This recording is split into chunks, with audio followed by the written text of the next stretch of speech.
Vous voulez savoir mes jeux favoris de 2020 qui s'adressent à un grand public? Vous êtes à bonne place. L'école du jeu, en partenariat avec la boutique L'Imaginaire.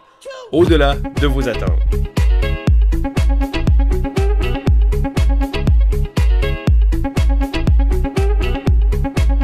Bonjour et bienvenue à l'École du jeu. Mon nom est Sylvain et on se retrouve pour un top 6. Alors, c'est le temps des fêtes, c'est le temps de faire des bilans. Et là, je regardais tous les jeux que j'ai joués et je cherche une façon de faire des tops de manière à vous parler du plus de jeux possible.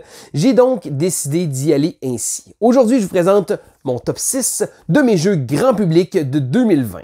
Alors, premièrement, jeux grand public. C'est très vague comme description et c'est un peu voulu. Donc, en gros, j'ai visité les jeux de 2020 que je pourrais montrer à peu près n'importe qui. Donc, c'est des jeux qui vont être intéressants pour un joueur aguerri, mais qui vont être intéressants aussi pour des gens qui sont un peu moins joueurs. Et là, c'est pas nécessairement des jeux pour enfants, c'est pas nécessairement des jeux trop simples, mais c'est des jeux qui sont intéressants pour tous. Donc, c'est des jeux qui sont faciles à comprendre, faciles à expliquer, et que probablement des suggestions que je pourrais faire à des gens, un peu n'importe qui me demanderait c'est quoi tes jeux favoris de l'année. Je leur sortirai pas les gros jeux compliqués que j'ai joués, des choses comme ça. J'irai plutôt avec un des jeux dans cette liste-là. Alors, si jamais ça vous intéresse, inscrivez-moi quel a été votre jeu grand public favori de 2020. Ça me fait toujours plaisir de pouvoir lire vos commentaires et de pouvoir découvrir énormément de jeux avec vous. Mais pour l'instant, on y va avec ma liste de mes jeux grand public de 2020. Numéro 6. Ah, ce serait pas un top de Sylvain si on ne retrouverait pas un jeu de Marvel. Et oui, je suis fan de super-héros et la 6e place revient donc à Infinity Gauntlet, A Love Letter Game. Alors, Infinity Gauntlet est un jeu, comme on le dit dans le titre, A Love Letter Game, un jeu qui est inspiré de Love Letter. Mais il faut faire attention, ce n'est pas une version Marvel de Love Letter, c'est un jeu bien à lui. Donc, dans Infinity Gauntlet, on va devoir tenter soit de jouer Thanos ou de jouer les héros. Donc, peu importe le nombre de joueurs. Donc, si jamais on joue à 2 joueurs ou on joue à 5 joueurs, il y a toujours un joueur qui va avoir Thanos et les autres joueurs vont jouer les héros. Donc, le jeu vient avec un système de cartes où on va devoir, à notre tour, c'est très simple, on va jouer une carte, résoudre les effets et ensuite piger une autre carte. Donc, vous dire, bon, parfait, c'est très simple. Et oui, mais le jeu vient avec beaucoup de profondeur. Parce qu'on va devoir tenter de débusquer les cartes des autres, donc nommer des cartes, essayer de faire sortir des cartes, de faire des combats aussi en révélant des cartes. Et là, la valeur des cartes va faire en sorte que les joueurs ou Thanos vont gagner. Et là, le but, justement, des joueurs va être de vaincre Thanos, donc de descendre les points de vie à Thanos. Thanos a également 2 buts. Il peut vaincre les héros, justement, en combat. Donc, chaque fois qu'on va révéler des cartes, des choses comme ça, on va réussir à gagner le dessus sur un adversaire. Mais il peut également tenter d'avoir les 6 pierres de l'infinité pour faire le snap. Alors, 2 façons de gagner pour Thanos, une façon de jouer pour les joueurs, et le jeu est très bien balancé du fait que, peu importe le nombre de joueurs, le jeu est très intéressant. Je m'attendais à ce qu'à 2, il soit vraiment médiocre, mais j'ai été surpris. Donc, c'est certain que c'est pas le jeu de l'année à 2 joueurs, mais c'est quand même jouable et j'ai trouvé ça très intéressant. Donc, le jeu vient avec peu de cartes, donc c'est très rapide d'avoir bien compris le concept, mais c'est en jouant et en rejouant que le jeu prend toute sa profondeur. Infinity Gauntlet, A Love Letter Game. Numéro 5. En 5e place, on retrouve le jeu Via Magica. Alors, Via Magica est une réédition d'un jeu qui s'appelait Rise of Augustus. Alors, c'est un jeu qui, n'ayons pas peur des mots, utilise le concept de bingo. Alors, vous allez vous dire, un jeu de bingo? Eh bien oui, mais c'est un jeu de bingo qui est plutôt amusant. Donc, premièrement, Via Magica est très familial. Donc, on se le cachera pas, c'est un jeu qui est axé plus vers les familles. Je dirais que, bon, on gamer, c'est peut-être pas un jeu que je vais sortir, mais c'est un jeu qui est facile à comprendre et qui est facile à enseigner même à des enfants.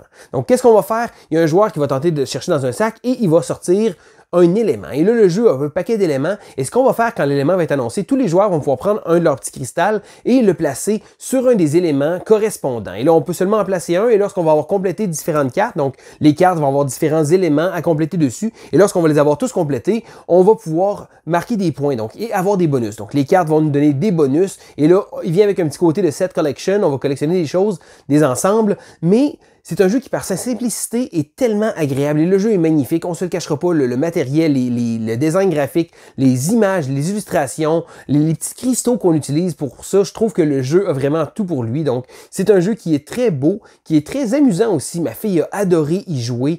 C'est un jeu, justement, par toutes ses couleurs comme ça. Mais là, à chaque partie, ça va être différent. On va essayer de s'orienter vers différentes stratégies, différentes façons de faire des points. Bon, c'est certain, c'est un petit peu plus limité que beaucoup d'autres titres sur cette liste-là, mais je trouvais que le jeu était tellement facile à sortir avec à peu près n'importe qui et à peu près n'importe qui connaît le bingo. Donc je dirais que pour beaucoup de gens, des fois on va leur proposer des jeux puis ils vont comme je suis pas sûr, c'est des jeux que je connais pas, c'est l'inconnu un peu pour les gens. Mais là, Via Magica a de quoi pour lui parce que la plupart des gens connaissent le bingo et c'est un peu le concept de base du jeu. Ceci dit, un jeu qui m'a surpris, un jeu qui a été très apprécié autour de ma table et c'est pour ça qu'il fait mon top. Numéro 4. En quatrième place, on retrouve le jeu Nidavellir. Alors je sais que beaucoup de gens ont vraiment aimé ce titre-là. Moi aussi je l'ai aimé, mais probablement pas assez pour faire mon top de mes jeux 2020. C'est la raison pour laquelle il se retrouve dans cette liste-là. C'est parce que c'est un jeu qui est relativement accessible. Donc Nidavellir est un jeu qui utilise des concepts de draft, mais d'enchères aussi. Ce qui est intéressant, c'est qu'on va tenter de devoir miser pour obtenir certaines cartes qu'on va placer sur notre tableau. Et là, selon les cartes qu'on va avoir, si on a des majorités dans différentes couleurs, on va avoir des bonus, mais on a également des bonus pour sélectionner des cartes différentes. Parce que si on a collectionner une carte de chacune des couleurs, on va avoir accès à des cartes bonus. À ça se joint, avec l'enchère, des pièces. Et là, on va devoir construire notre set de pièces parce qu'on a un nombre de pièces limité. Et là, ils ont tous une valeur. Et là, à chaque tour, on va miser des pièces dans différents endroits pour miser sur les différentes cartes qu'il va avoir. Donc, le premier joueur va avoir accès au premier choix sur chacune des couleurs, mais les pièces qu'on n'aura pas utilisées vont s'additionner et on va en détruire la plus petite pour pouvoir aller chercher dans un éventail de pièces. Alors, c'est un peu difficile à expliquer comme ça. C'est certain qu'en le montrant, c'est très simple, mais on a un éventail de pièces différentes et là, on va tenter de devoir construire nos pièces de manière à avoir des pièces qui sont de plus en plus hautes pour pouvoir justement remporter les enchères, mais ça va également nous donner des points. Et là, c'est un paquet de choses comme ça qui viennent dans un jeu qui est très accessible parce que quand on a joué 2 ou 3 parties, le jeu est très très simple. On mise pour aller chercher des cartes, collectionner des ensembles, des choses comme ça, mais c'est un jeu qui est le fun à jouer. C'est un jeu que j'ai énormément de plaisir et le petit côté de construction de coins qu'on va avoir, de réussir à construire, de tenter de placer nos coins à différents endroits pour pouvoir bénéficier des plus hautes valeurs, va être un autre jeu à part entière dans le jeu. Donc ça se trouve être très intéressant et c'est la raison pour laquelle Nidavellir fait mon top. Numéro 3. On est rendu au numéro 3 et c'est le temps de vous parler d'un autre jeu de Marvel, celui-ci qui s'appelle Marvel United. Alors Marvel United est un jeu coopératif qui se trouve à être relativement simple. Donc c'est facile à expliquer, c'est facile à comprendre. On a des super-héros, on doit affronter un vilain, on va se déplacer, on va tenter avec un système de cartes, de résoudre des actions, donc de vaincre des méchants, de sauver des civils, et le tout est fait d'une manière très très claire. Ce qui est intéressant avec ce jeu-là, c'est que le jeu est distribué dans les grandes surfaces. Et là, nous autres au Canada, j'étais surpris à un moment donné, je me prenais au Walmart et j'ai vu justement dans le magasin, le jeu était là, et là, je sais qu'il a été vendu dans beaucoup de magasins à grande surface comme ça parce que la compagnie Spin Master a des bons contacts, on dirait, pour pouvoir justement vendre le jeu à grande échelle. Donc, moi, j'ai participé au Kickstarter, donc l'année prochaine, je vais recevoir une tonne de contenu supplémentaire, mais dans sa boîte de base, le jeu est très très simple à comprendre et très amusant. Bon, c'est certain que c'est un peu limité. Si on joue souvent, ça va revenir souvent aux mêmes missions, mais c'est un jeu qui brille par son élégance parce que c'est très très simple. On va jouer une carte, on va résoudre les actions, donc les icônes qu'on va avoir et on va tenter de maximiser les déplacements, de vaincre les méchants, des choses comme ça. Le jeu vient avec des vilains différents qui ont différentes habilités, donc c'est certain que ça permet un petit peu de rejouabilité là, mais ce qui m'a plu vraiment le plus dans ce jeu-là, c'est que ça a été facile de le sortir avec ma famille. J'ai eu beaucoup de plaisir de jouer avec ma fille. Et c'est un jeu qu'on se casse pas trop la tête avec ça. Donc à peu près n'importe qui pourrait bien comprendre ce jeu-là.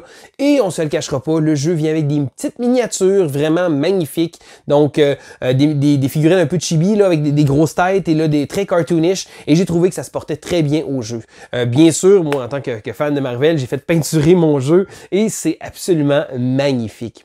Donc, juste de pouvoir voir ce jeu-là dans une grande surface et de me dire que peut-être qu'il y a quelqu'un qui connaît pas le jeu de société qui va tomber sur ce jeu-là et qui va décider de l'acheter, juste pour ça, c'est réussi. Numéro 2. En deuxième place, on retrouve le jeu Zombie Teens Evolution. Alors, j'en ai parlé durant les derniers mois, j'ai même fait une vidéo sur la chaîne. Ça se trouve à être un peu la suite de Zombie Kids Evolution. Et là, vous dites, oh ben là, c'est une suite. Pas obligé de jouer au premier, il n'y a pas de problème. Quoique je vous encourage quand même à regarder. Donc, c'est pas deux jeux, pas une histoire nécessairement qui va suivre. Mais dans Zombie Teens, qu'est-ce qu'on va faire? C'est un jeu coopératif. Alors, on va devoir tenter de jouer ensemble. Et ce qui est intéressant avec ces jeux-là, c'est que c'est un jeu évolutif. Donc, le jeu va évoluer, d'où son nom. Et là, quand on va réussir à faire certaines missions, et à force de jouer, à force de gagner, on va coller des collants dans le livre de règles. Et là, on va débarrer des nouvelles enveloppes. Le jeu avec un paquet d'enveloppes. Et là, ça va nous dire, oh, rendu là, on ouvre l'enveloppe 2, on ouvre l'enveloppe 2, on a des nouveaux pouvoirs, des nouvelles habilités. Alors, un jeu qui est très simple au départ. Et là, les premières parties qu'on fait, on est comme, OK, c'est c'est vraiment un jeu pour enfants. On va jouer quand même avec les enfants, mais je suis pas sûr. Mais plus on joue et plus le jeu prend de la saveur. Bon, c'est certain, c'est pas un jeu énormément complexe. C'est pas un jeu qui est trop difficile. C'est peut-être pas nécessairement un jeu que je jouerais constamment entre gamers, mais pour jouer en famille ou pour faire découvrir le jeu de société à d'autres familles, c'est le jeu par excellence. Parce que le jeu a des règles simples et plus on va jouer et plus le jeu va se complexifier et ça va faire en sorte que c'est très facile à digérer et surtout, mais surtout, on va vouloir débarrer toutes les enveloppes pour voir tous les secrets que le jeu nous offre.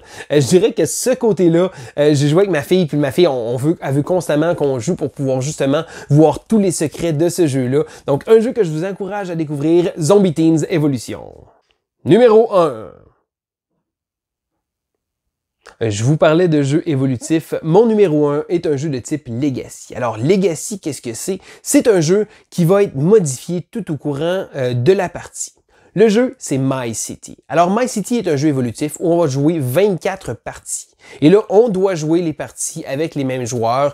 On ne peut pas embarquer un joueur rendu à la partie 5 et là, bon, parfait, il s'en va. Non, ça prend vraiment le même nombre de joueurs tout le temps, mais c'est une aventure qu'on va faire. À la base, le jeu est très simple. D'ailleurs, j'ai fait une vidéo sur la chaîne qui vous explique, sans aucun spoiler, sans gâcher absolument rien, les règles de base du jeu.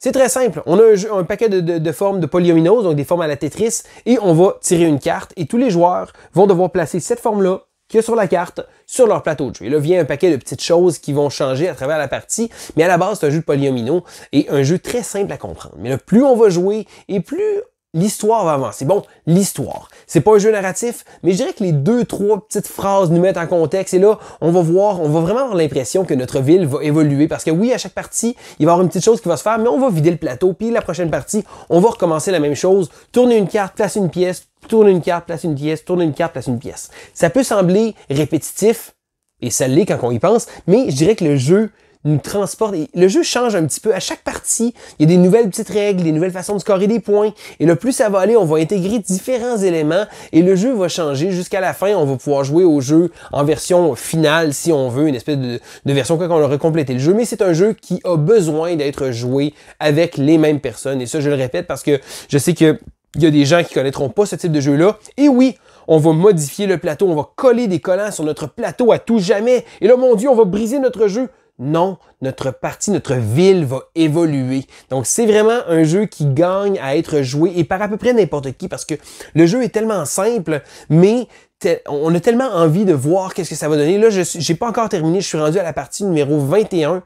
Il me reste quelques parties à faire. J'ai très hâte de voir qu'est-ce que la fin va amener. Et je dirais que c'était une expérience ludique qui a vraiment été satisfaisante. Parce que non, c'est pas le jeu à tout casser, donc wow, flabbergasté, wow, le meilleur jeu que j'ai joué, mais c'est une expérience en soi. Et pour un type de jeu qui habituellement est réservé avec des gros jeux Gloomhaven, des choses comme ça, des jeux qui sont costauds ou qui vont évoluer, My City est un jeu super accessible et on va avoir le goût de continuer, d'enligner les parties pour pouvoir découvrir qu'est-ce que le jeu nous offre par la suite, parce que c'est le fun quand on complète un chapitre, donc habituellement qu'il y a 2-3 parties, à ce moment-là, on va ouvrir une nouvelle enveloppe et il va y avoir différentes nouvelles choses qui vont arriver et j'ai trouvé que l'élément de découverte dans My City était vraiment super et surtout, mais surtout, c'est un jeu qui peut être joué par à peu près n'importe qui. Donc même des gens qui connaîtraient pas trop le jeu de société, ils vont pouvoir bien comprendre ce jeu-là à la base et là, plus ça va avancer, un peu comme Zombie Teens avant, plus le jeu va avancer, plus les règles vont se complexifier un petit peu sans jamais devenir trop compliqué, mais ça va donner plein de petites choses et ça va être très intéressant. Donc une belle expérience ludique pour moi et c'est la raison pour laquelle My City est numéro 1.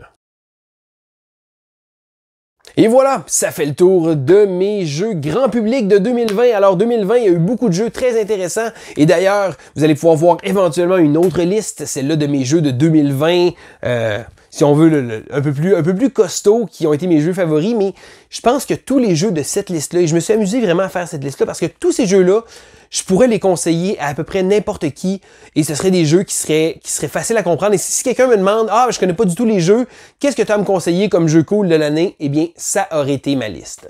Et vous, quel a été votre jeu grand public de l'année? Quel jeu vous pensez que vous pourriez dire à peu près n'importe qui, votre cousin éloigné qui vous dit « Hey, toi, tu aimes les jeux? Quel jeu tu me proposes? » Il y a tellement de choix. Eh bien, quelle serait la proposition que vous lui faites?